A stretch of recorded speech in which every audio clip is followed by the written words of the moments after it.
ఆలు కర్రీ ఎలా చేసుకోవాలో చూపిస్తున్నాను.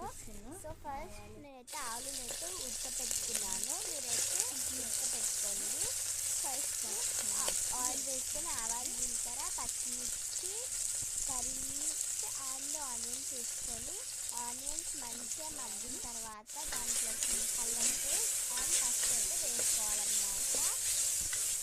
మంచిగా అవి కూడా మిక్స్ చేసుకున్న తర్వాత కొద్దిగా టమాటాలు కూడా వేసుకున్నాను. 2 టమాటాలు అయితే వేసుకోవాలన్నమాట. టమాటాని కూడా మంచిగా కలపాలి. టమాటా అయితే మగ్గాలన్నమాట.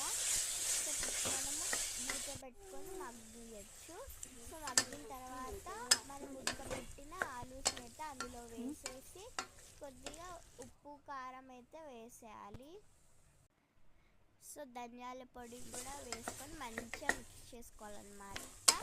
అంటే మన కర్రీ అయితే రెడీ అయిపోయింది. సో కొత్తిమీర వేసేసుకుంటే మన కర్రీని అయితే సర్వ్ చేసుకొని రైస్లో మిక్స్ చేసుకుంటే